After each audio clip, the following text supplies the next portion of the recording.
It's late. Time for a quick one and a short video. Boom, boom. Okay, this is about the Lindsay Shepherd, Wilfrid Laurier story. You may have heard of it. A teaching assistant shows a clip of a TV show that features a debate about the mandatory use of gendered or non-gendered pronouns. Bill 16 is in Canada. So this takes place at Wilfrid Laurier University in Canada.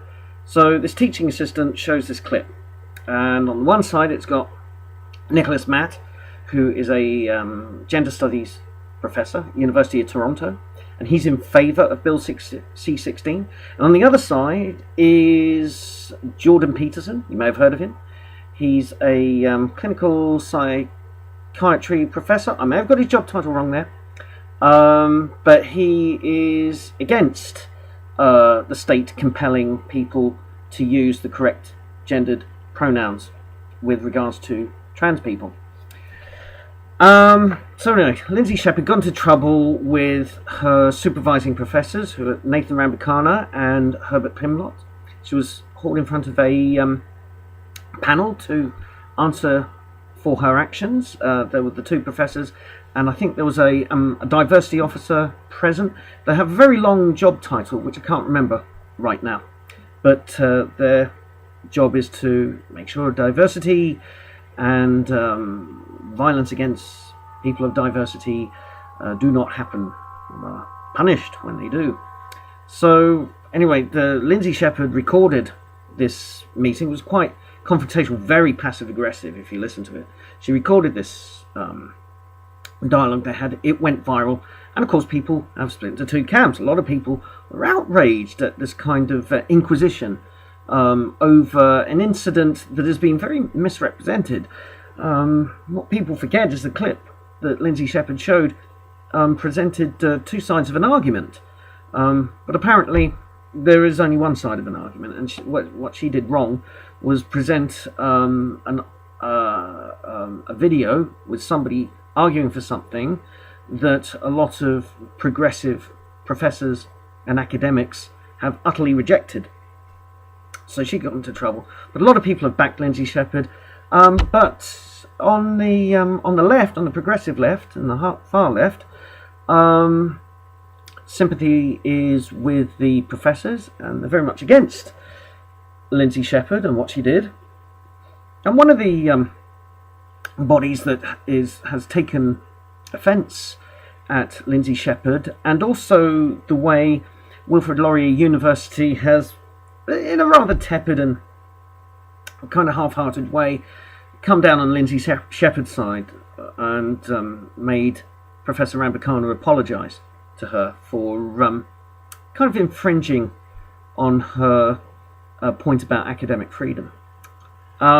So anyway, there's this place on the Wilfrid Laurier campus called the Rainbow House, or the Rainbow Foundation, something like that. It's LGBT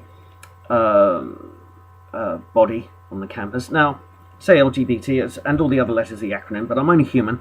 I can't keep all those letters in the head, especially when it gets longer and longer and longer. I can't get them all in the right order.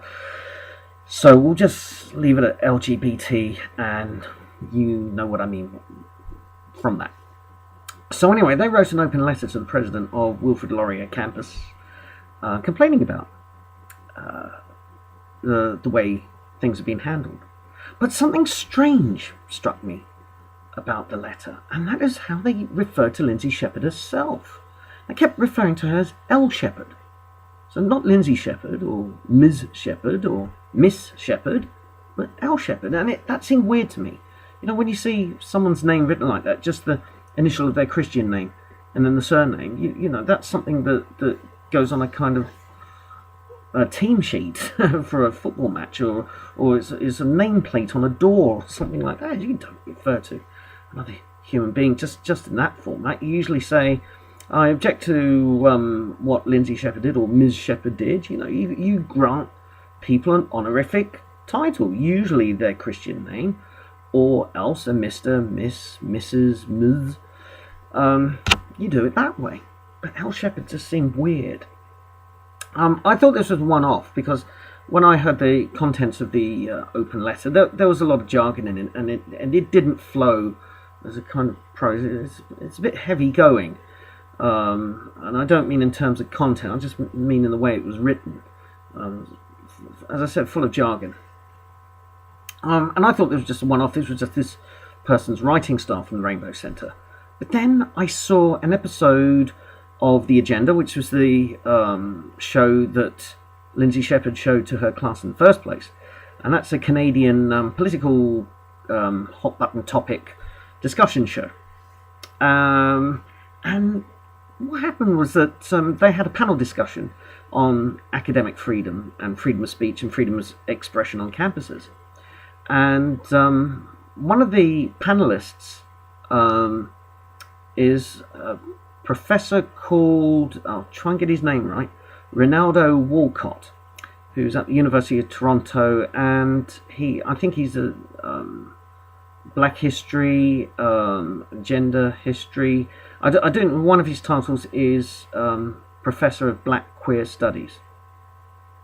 Okay, so he's on the show, and he was also referring to Lindsay Shepherd as L. Shepherd. Just won't use her Christian name. I just thought, this is two people from two different campuses kind of not wanting to give her a first name or not wanting to give her a title. And I thought, this is a strange way of dehumanizing her in a very passive-aggressive way, which is, if you give her a Christian name, it personalizes her. It makes her kind of human.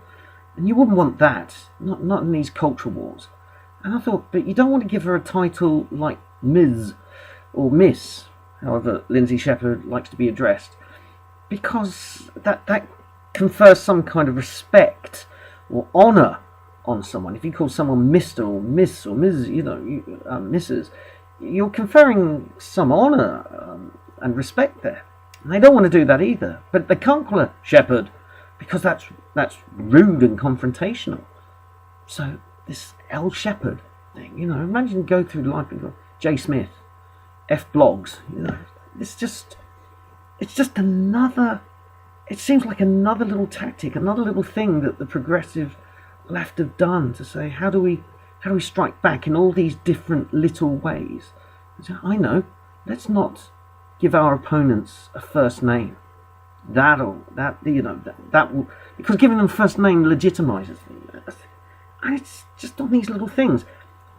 So, have you noticed this? Have you noticed this being used anywhere else? Have you been privy to progressives talking about the process of dehumanizing opponents? Likewise, Jordan Peterson is now referred to as J. Peterson. And I'm just wondering, is this something I've just noticed and I'm barking up the wrong tree, or is there something deeper going on? Anyway, it is getting late, and I will see you all soon for another topic. So until then, this is N. Hughes signing off.